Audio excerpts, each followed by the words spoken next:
All right, guys, we are back. Thomas, should we talk about those Oscars that happened? Yeah, let's get into this. What could be a pretty long discussion. It could be. It could be. All right.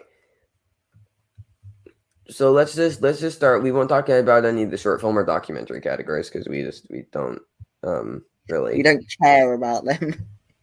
I would like to care. I just didn't see any of them. Yeah, yeah. Um, except Burrow. Uh, Mm. so all right. We can just start from the bottom and work our way up. So best visual effects, Tenant, as expected. We were pulling for the dark horse Love and Monsters, but it was Tenant. Mm. Yeah, That's yeah. what was supposed to happen. So cool. Film editing went to Sound of Metal as I predicted. I believe you went with Trial of Chicago 7 on Yep, this one. I did. I got this one wrong.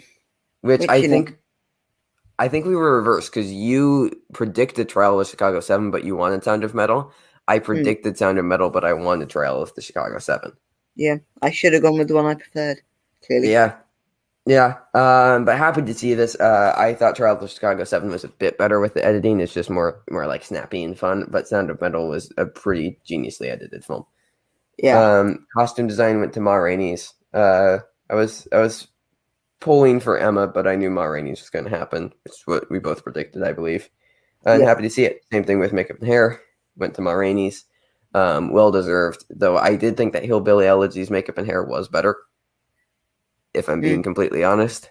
But still well deserved from Ma Rainey's. Mank got cinematography over Nomadland, which is insane. Mm. I enjoy Yeah. the cinematography in Mank, but like Nomadland. I don't know. What are your thoughts on this?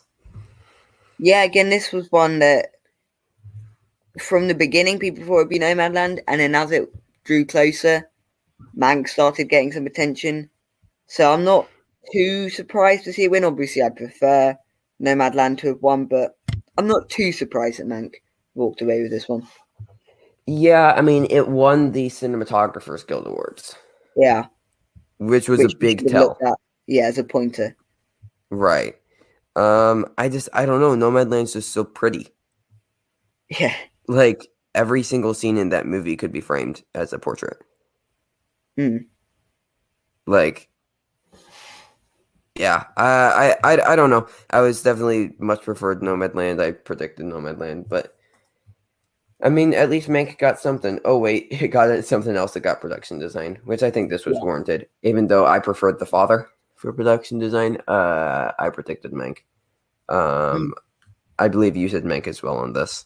I did say Mank as well on this, which is 2 years in a row that we've had production designs being won by films that are basically Hollywood in the past, which show that Yeah, clearly, if you make a film about Hollywood in the past, production design, you're likely to get a win. right. Well, because it's also just kind of recreating scenes that these like the voters are similar with. Yeah. Um, so yeah, I am I I'm not arguing. Mank was great. I preferred The Father. But no, like it's not like Mank wasn't undeserving of this award. It's just crazy that it got 2 awards after people being like, it's not going to win anything. Mm. Do you know what won it in 2018? In 2018, ooh, I do not know. Black Panther. Black Panther. Wow. Wow. Yeah. Yeah. I think the greatest production design of all time, though, it won in 2014, Grand Budapest Hotel. Even if you don't like the movie. Yeah, I can agree that the production design looks amazing in that film. Either that or West Side Story are probably my two favorite production designs in history. Right. Okay. Okay. Um, which we'll speak about West Side Story later. Ta-da. Sound went to Sound of Metal. Surprise, surprise. I mean, it's in the title. Yep. Exactly. Like if the category's in the title, they're gonna give it to you. Like if you make a movie called like cinematography, they're gonna give you cinematography. Yeah. It's just how it works. Yeah. So imagine someone makes a movie called Best Picture. Well. Yeah. Well. Original song. This was a surprise. Yeah. I think we thought it was gonna be Speak Now. You were going for Husavik. I was going for Speak Now. Kustovic, I did re-listen to it. Actually, it is a pretty good song. It's a pretty incredible song, like, actually. Mm. Yeah, but Fight for You won from Judas and the Black Messiah, which is a good song. I would put it as my third pick behind Speak Now and Husavik. You really kind of convinced me on the Husavik thing. I Yeah, laughed last week, but it's a solid brilliant song. song. Brilliant song. Yeah. So like Fight for You like was probably my third pick behind those two. I'm not angry to see it win. Big year for her though, because I believe she also won like the a major like Grammy award as well Okay. for like Okay. best song at the Grammys. Mm. But no, I mean it's a really good song from Judas and the Black Messiah. I don't think it was better than Speak Now or Husavik. I don't know. Do you think this was deserving? Um. See, it's not the most memorable song in the world, which is what I Yeah. would say. I'm happy to see Judas and Black Messiah walked away with something other than just supporting actor. But Hmm. whether it was this award that they deserved, I don't know. I don't know. I thought both the other two songs that you mentioned were more deserving. Although Husavik obviously wasn't going to win, but I I think I had a definitely, shot. I think I had a shot. yeah. Well, I mean, who really wanted to watch Eurovision that one? So Right, but like yeah, all you have to do is listen to the song. yeah, which is true. Which is true. Um, but yeah, I mean, Speak Now and Husavik have been like those are the two songs that are like stuck in my head and like are on Spotify playlists and stuff. Mm. Fight for You is not. I thought it was a decent song, decent to good song. But like you said, it just isn't very memorable, and it also doesn't play a massive part into the film. No, yeah. Whereas Like One Night in Miami, Speak Now, that is a major part as of well the as film. Husavik. And yeah. Whereas like Hear My Voice and Fight for You were not major parts of the film. I have not seen Life Ahead, so I cannot speak on Lucy.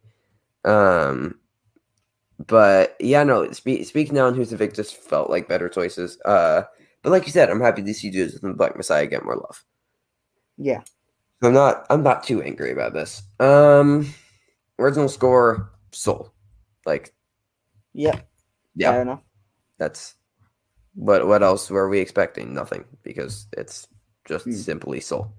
It's a great score. I preferred Minari, but like Soul is great. Was this your favorite of the year? Pardon? Was Soul your favorite of the year? So my favorite of the year. Um, out of the scores, yeah, I would say it's probably the best score. I would agree with that one. There you go. Yeah. And yeah, I totally see why it won. Like I said, preferred Minari, but definitely Yeah, because very, the very good. score is such an integral part to that film. Yeah, yeah, for sure. International feature went to another round. The only one of the international features I've seen. Yeah. And it's a phenomenal film. So happy to see it win. Um, yeah, I mean, also Thomas Vinterberg's speech was very moving. Uh, were you able to actually watch the Oscars? I skipped out on a lot of them. I did watch the like acceptance speeches from the main awards, but I did not see Thomas Vinterberg's one. No. Okay. He just spoke about his daughter and how she died right as they begun production of the film.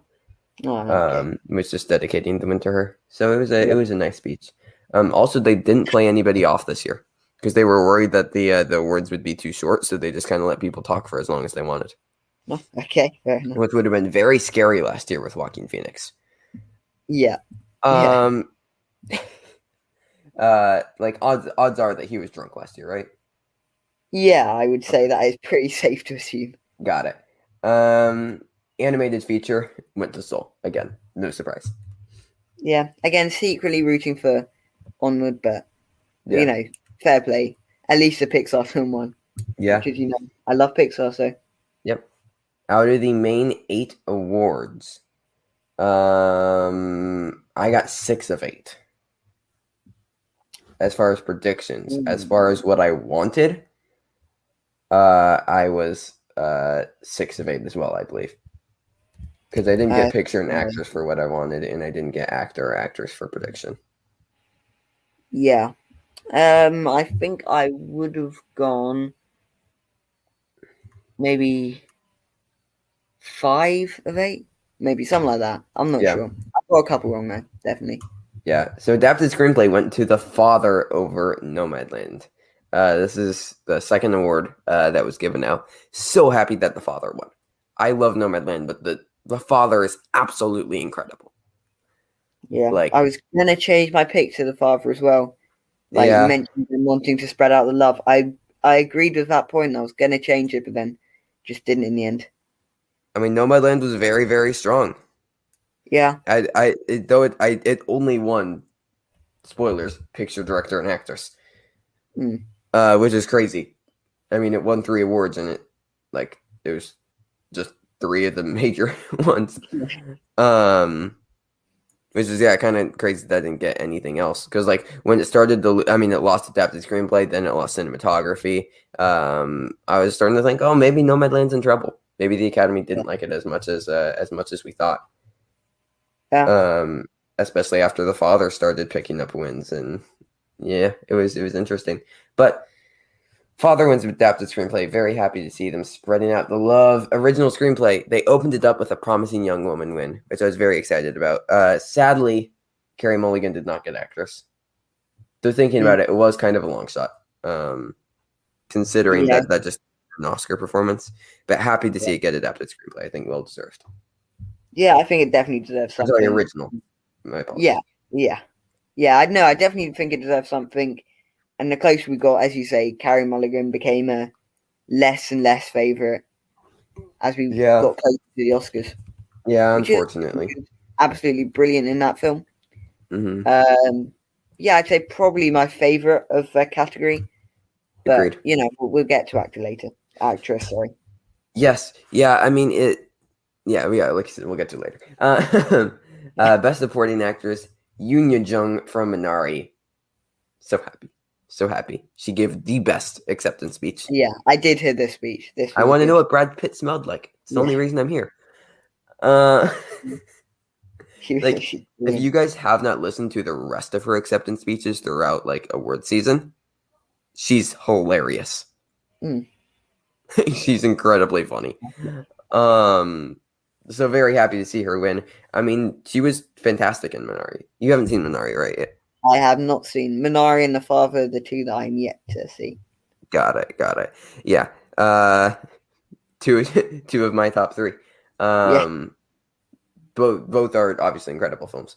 But yeah, no, she's fantastic in Minari. She was my pick and my prediction. So very happy to see her win.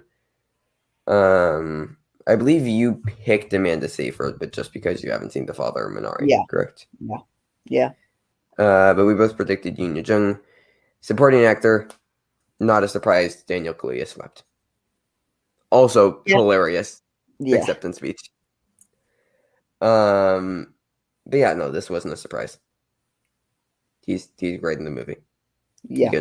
We can. I mean, there's not much else to say. No, exactly. This race was done pretty much in January. So let's do it how the Academy did it and do director and picture before we do actor and actress. How's that sound? That sounds like a bad idea. Well, we're gonna do it, Yeah. and we'll obviously talk a bit. We're just talking about the awards right now. We'll talk a bit more about the show afterwards because the production was. Steven Soderbergh should never do another Oscars. So director and picture, Chloe Zhao, and for Nomadland and Nomadland. This is what was supposed to happen. Yeah. It happened. Very deserving. I thought Chloe Zhao was the best director of the year. I did think that The Father was the best picture of the year. But I'm not at all angry that Nomadland won. No, yeah. Definitely my favorite of the ones I've seen so far. So then we got actor and actress. So actress, they give to Frances McDormand for Nomadland. Her 3rd Oscar. She's entering GOAT territory now. Yeah. Can you name what her other 2 Oscars are? That is 3 Billboards and Fargo. I do know that fact. That is correct. Yeah, 3 Billboards outside Ebbing, Missouri, if you'd like to be specific. But yes, that's correct. But yeah, no, like she's entering GOAT territory. Like she has the same amount as Meryl Streep. And I mean, this one was completely deserved. She was brilliant in that. She really felt like a real character among people who were actually just playing themselves. So she Yeah. definitely deserved the Oscar. And maybe the fact that two people can't win in previously, the fact that two people can't win in very close together, that may not be a thing anymore. Yeah, well, and honestly, that was really the only argument against Frances Yeah, McDormand. She's already yeah, won, and she won 4 years ago. That was, yeah, or 3 years ago. Like, that was legitimately the only argument people had about, well, maybe she won't win. mm, Like, other than that, there's no other strong arguments of why Frances McDormand shouldn't win. And, yeah, like, they're just, and as we see with actor, they don't care about, like, if it's your last performance or whatever. mm, They're just giving it to the best performance of the year. yeah, And what they deemed the best performance of the year. And while I disagree on actors, I think it was Carey Mulligan. This is absolutely deserving. yeah, And yeah, no, they're just they don't care about like Oscars politics. It's just the best. yeah. Which is a good Um, thing. Which is a good thing, definitely. Absolutely. So let's get into actor without getting into all the stuff surrounding what Yeah, happened. Anthony Hopkins wins for The Father over Chadwick Boseman. This was my personal pick. I still thought that Chadwick was going to win. But mm, A-Hops, Anthony Hopkins, absolutely incredible in The Father. Like, yeah. easily the best performance Okay. of the last decade. Probably the best performance I've ever seen in my life. Yeah. Okay. I'm very excited to see him in it, and I'm sure this was deserving. It's just about how this award was given out that there's a few controversial issues about, which we'll get into. Yeah. So Anthony Hopkins, great, very deserving. His acceptance speech, which they didn't let him do, which again we'll get more into it, but he was very surprised and gracious. And just talked about honestly just how great Chadwick Boseman was in Ma Rainey's because he's also fantastic. Like Yeah. I've never been rooting for a tie harder than this. Mm. Even though Anthony Hopkins was my favorite, I would love to see Chadwick at the moment. But Thomas, should I tell the people what happened at the Oscars?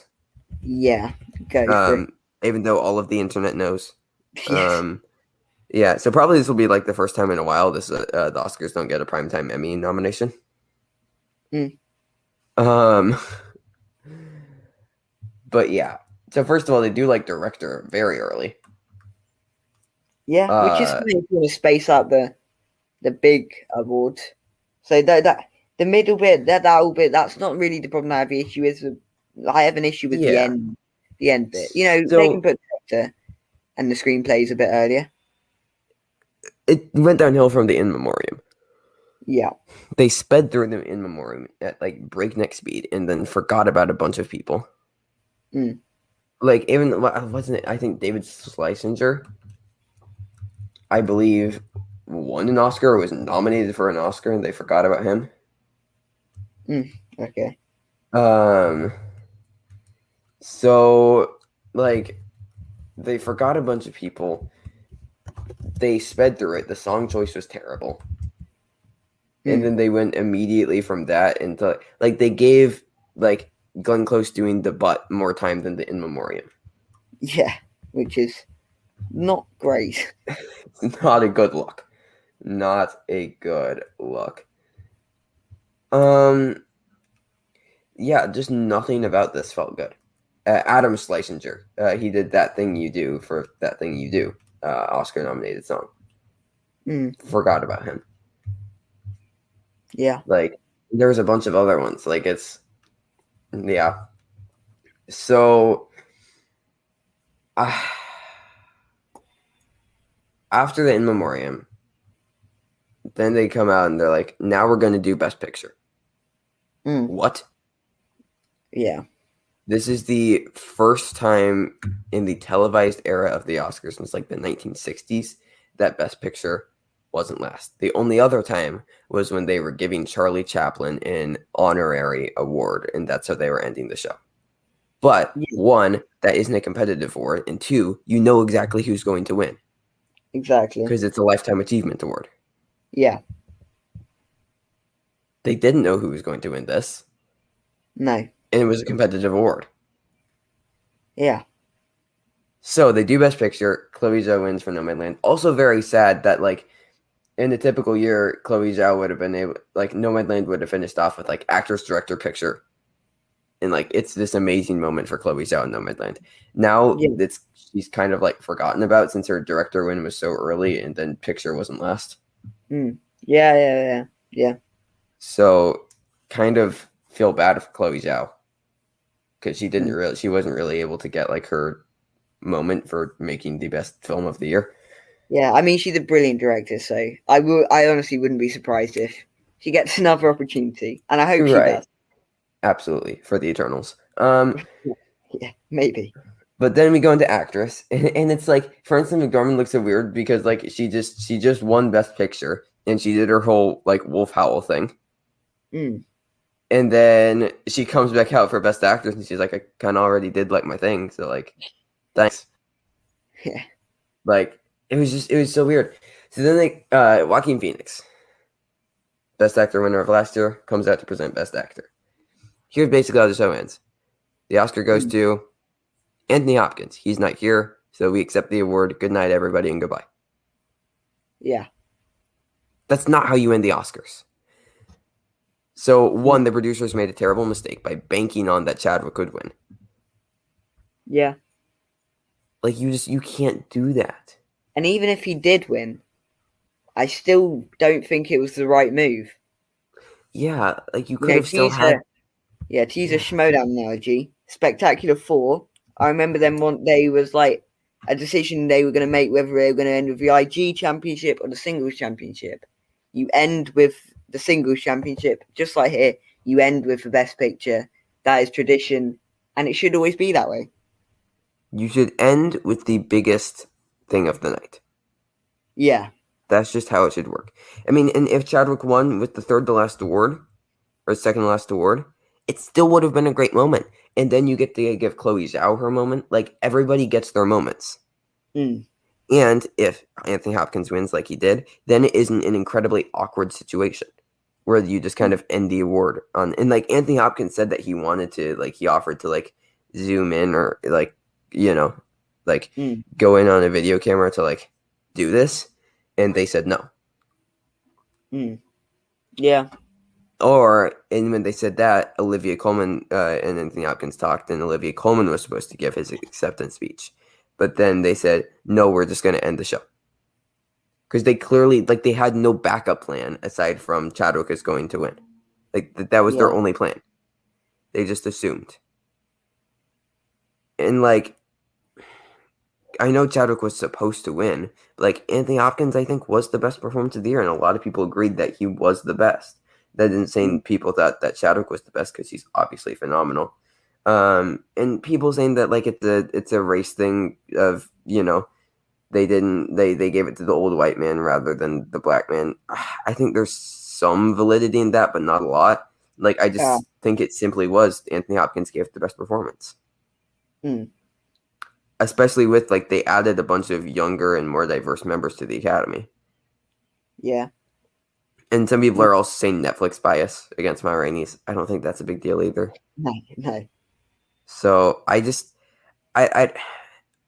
think that this wouldn't have been a big a deal if they just left the format as normal. Obviously, people still would have been upset, but because this just felt like a way to try and profit off of Chadwick Boseman. Yeah. Yeah, which is just disrespectful.